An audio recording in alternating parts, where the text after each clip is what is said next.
Engines rumble like caged animals, old race footage trembling as if the film itself remembers the danger.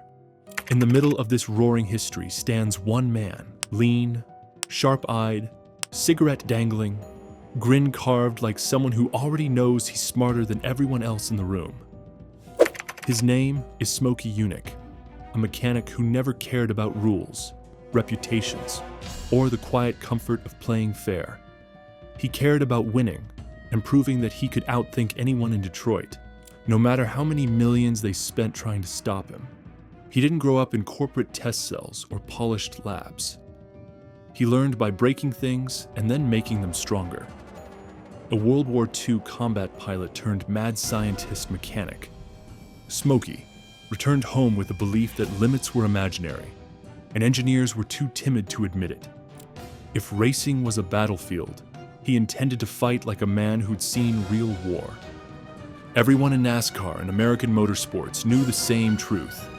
When Smokey Yunick entered a competition, the rulebook became optional. He found the gray areas between every sentence, he questioned every measurement.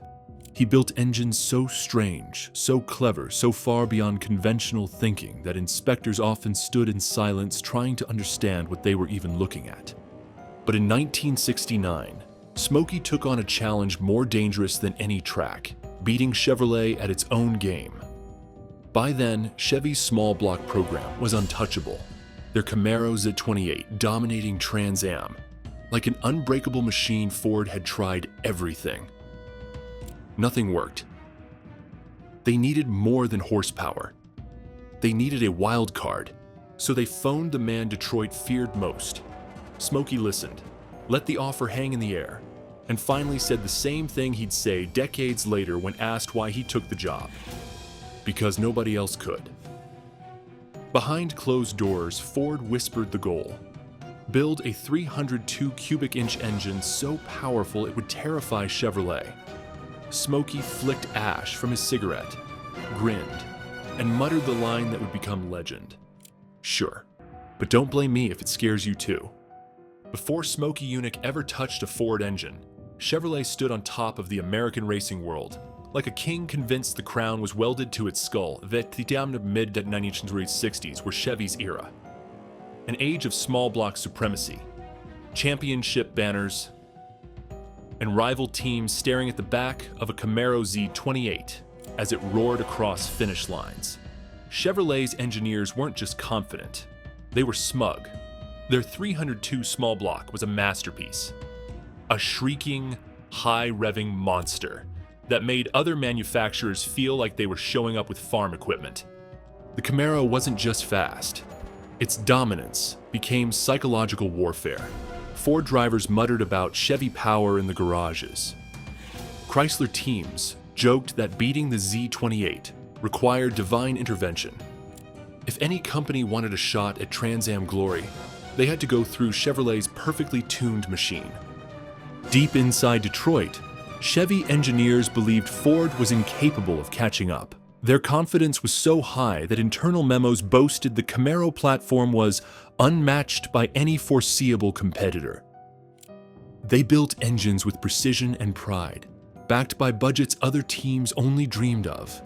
But the arrogance had a shadow. Whispers passed between team managers. If Ford ever finds someone with the brains to match our budget, things could get ugly. That someone was already out there, scruffy, unpredictable, and banned from half the NASCAR garage for being too clever for his own good. Chevy thought they were untouchable because they played by the rules they helped write. What they didn't consider was a mechanic who didn't care about rules at all. Smokey Yunick didn't see boundaries. He saw opportunities.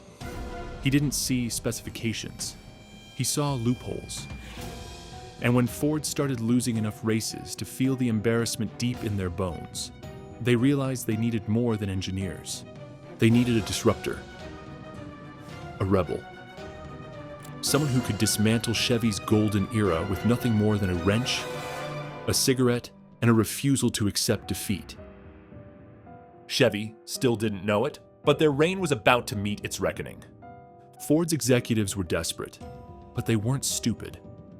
When decades of engineering couldn't stop Chevrolet's momentum, they realized they needed someone unconventional.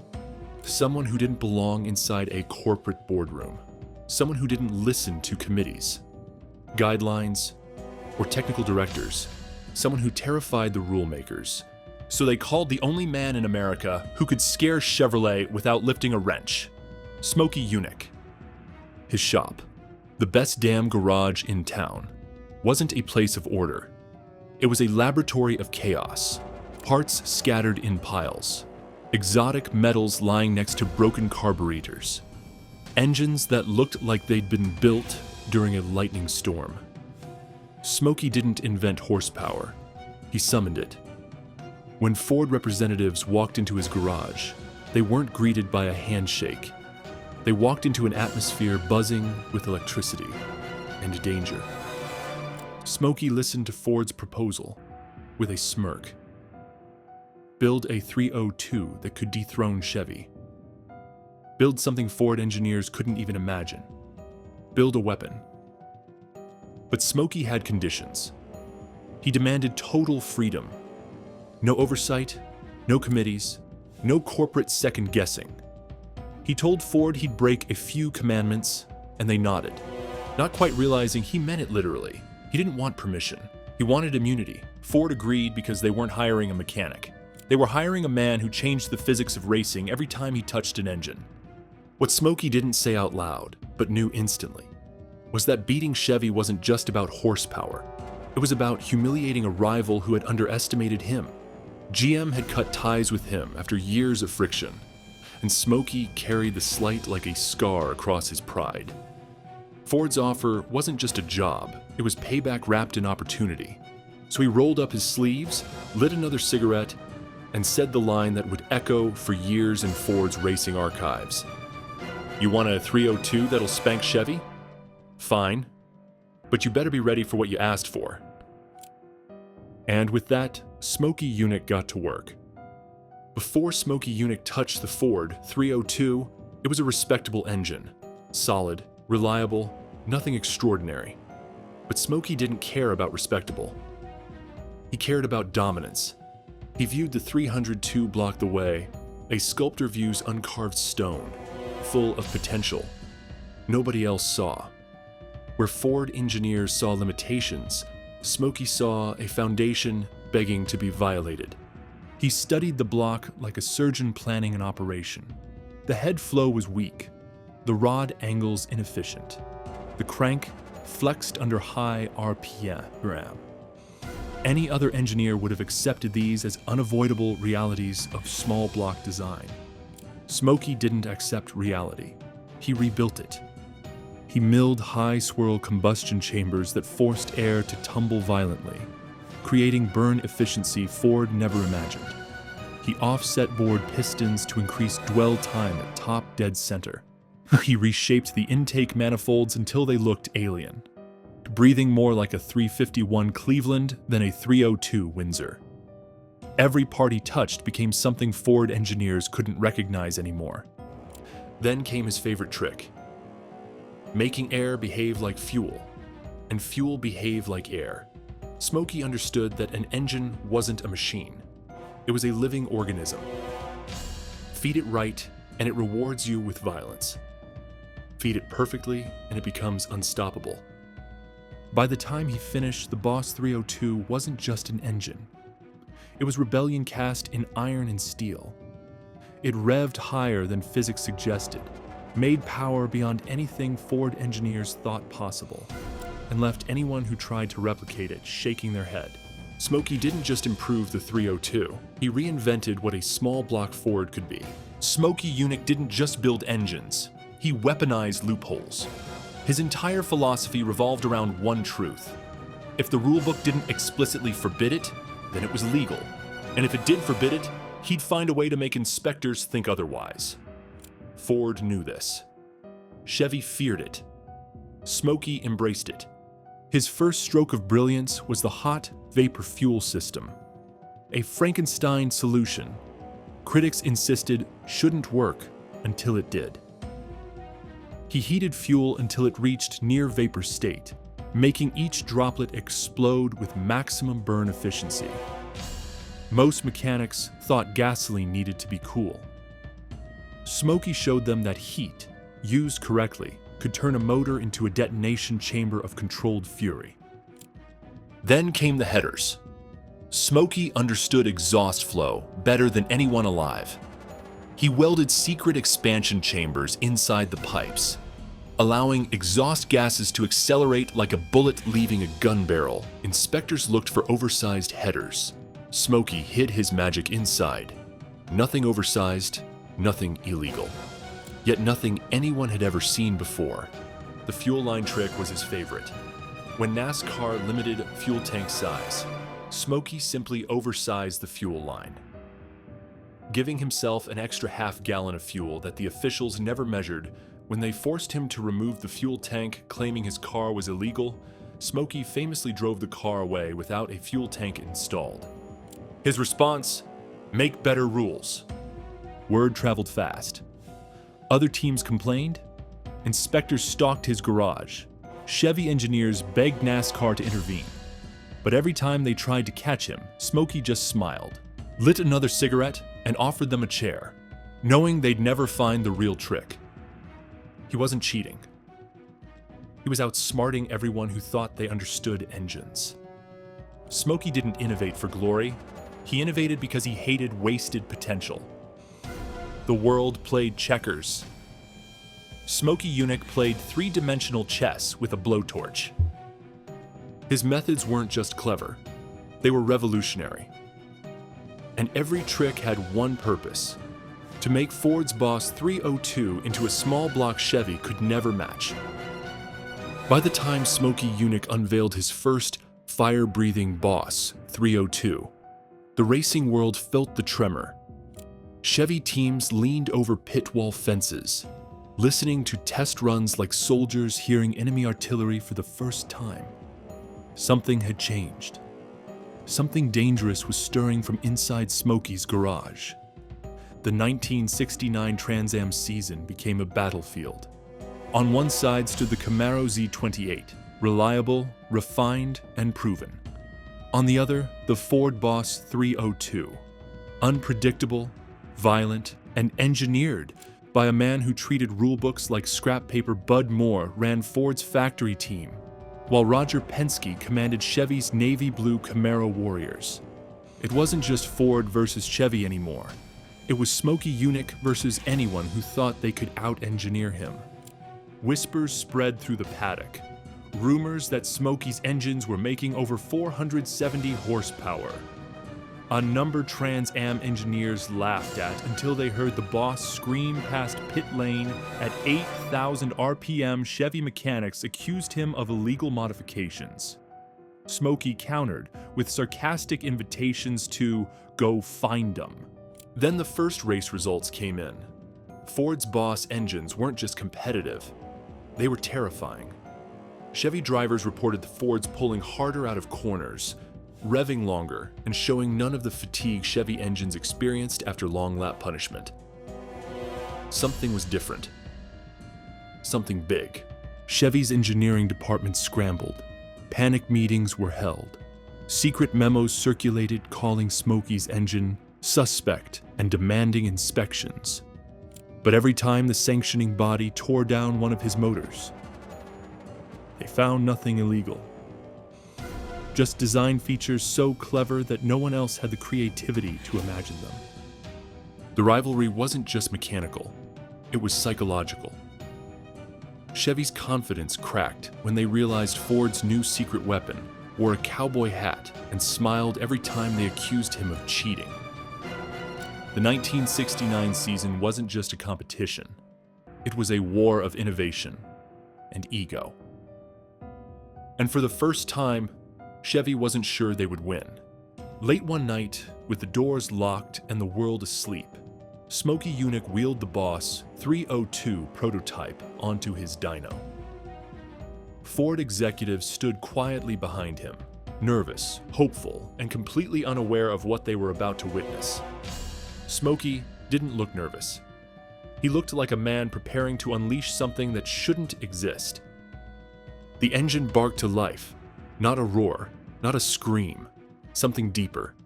A low, angry growl that vibrated the concrete floor. Smokey listened, cigarette hanging from his lips, hands resting casually on the control panel.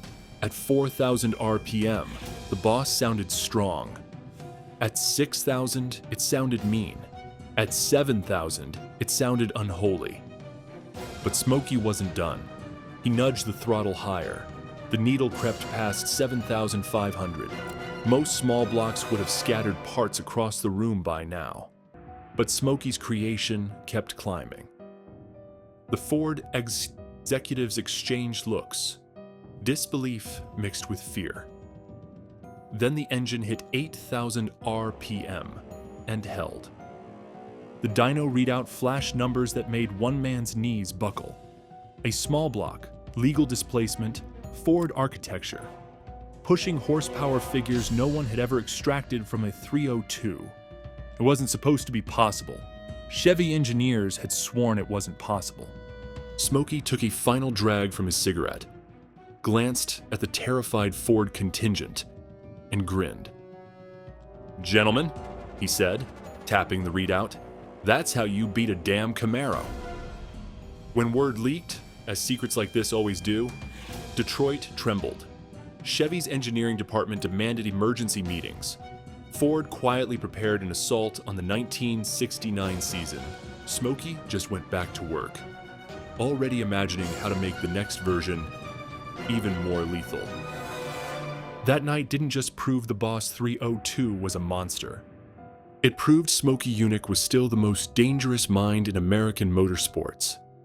Smokey Yunick had always known that brilliance comes with a bill. And in racing, that bill usually arrived in the form of men with clipboards, badges, and egos too fragile to accept that someone out there understood engines better than the rule makers who tried to control them. As Ford's Boss 302 began to dominate headlines, the inspectors circled like vultures smelling smoke. They tore his engines down. Then they tore them down again. They crawled under his cars with flashlights, gauges, rulers, and suspicion dripping off their uniforms. Smokey didn't blink. He'd seen them coming decades before, back when he built cars for Curtis Turner and Fireball Roberts. The more they threatened him, the more dangerous he became. After one inspection, an official slammed his report book shut and accused Smokey of hiding illegal components. Smokey smiled, lit a fresh cigarette, and replied, "If you haven't found it yet, that's your problem. Not mine." The man stormed off. Smokey laughed until he coughed, but the pressure didn't stop. NASCAR fined him. SCCA threatened him. GM whispered to officials to keep a close eye on him. Smokey accepted every penalty with the same casual shrug. He wasn't here to play politics. He was here to build the fastest damn engines on Earth. If that made the establishment nervous, good. But underneath the bravado, the hits accumulated. Teams hesitated to hire him. Sponsors questioned whether someone so saying that controversial was worth the risk.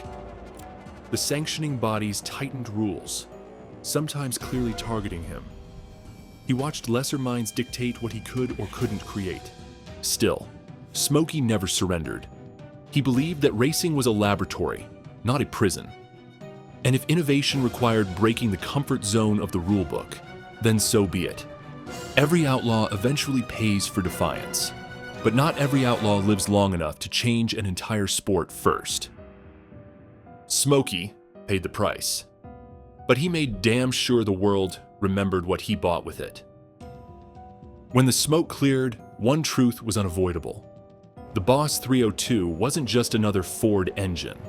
It was a declaration, raw, uncompromising proof that American ingenuity could still outmuscle corporate certainty, and behind every victory, every scream at red line, every Camaro left gasping, there was the imprint of Smokey Yunick's fingerprints. His airflow theories became gospel. His combustion philosophies were studied in quiet engineering rooms decades after he hung up his wrenches. Mechanics passed down his methods through greasy notebooks, half-told stories, and diagrams scribbled on shop towels. Young techs treated his engines like sacred relics. Old crew chiefs spoke his name, the way soldiers speak of generals. When Ford released the street-going Boss 302, enthusiasts knew exactly whose ghost haunted the intake manifold. The lines were Ford's. The soul was Smokey's. Even the later revival models carried echoes of his work. High-flow heads, high-revving spirits, engines that begged to be mistreated. Racers whispered that no one has ever looked at a small block the same way since. Smokey taught the world that horsepower wasn't about displacement. It was about creativity. He believed every cubic inch was a puzzle waiting for the right lunatic to unlock it, and the Boss was the ultimate proof. Decades later, collectors still hunt for anything Yunick touched. Cars he built fetch insane prices. Engines he tuned are guarded like crown jewels. His notebooks sell for more than some running vehicles. People don't just want his parts, they want a piece of the rebellion he represented. Smokey Yunick didn't just build a better small block, he built a legacy that refuses to die. And long after the engines stop roaring, the Boss 302 stands as the metallic heartbeat of his genius. In the end, the legend of Smokey Yunick isn't measured in trophies, checkered flags, or polished statistics. It's measured in the silence of rival engineers who ran out of excuses. It's measured in the fear Chevy felt the moment that Boss 302 first hit wide open throttle. It's measured in every rule the governing bodies rewrote just to keep one man from embarrassing the entire industry. Smokey was more than a mechanic. He was a force of nature, equal parts scientist, gambler, and storyteller. He lived inside a world where metal obeyed him, physics negotiated with him, and ordinary logic stepped aside. He didn't ask permission. He didn't care about praise. He cared about the machine, and the challenge of making it do what others swore it could not. And in 1969, for one shining moment, he did the impossible. He built a Ford that scared the Bodie boys so badly they couldn't sleep. Chevy, the titan of small block supremacy, had finally met someone who could outthink, out-engineer, and outfight them with nothing but a wrench, a cigarette, and a brain wired differently from the rest of us. Smokey's shop eventually grew quiet. Rules closed in. His era faded. But whenever a modern engine shrieks past the red line, whenever a builder refuses to accept that's impossible, whenever a racer decides that innovation matters more than approval, you can feel him there. His legacy isn't the Boss 302. It isn't even the countless victories his engines delivered. His legacy is defiance. One outlaw mechanic proved that brilliance doesn't come from big budgets, corporate backing, or perfectly clean garages. It comes from the courage to challenge giants. Smokey Yunick didn't just beat Chevy. He beat the entire system and smiled while doing it.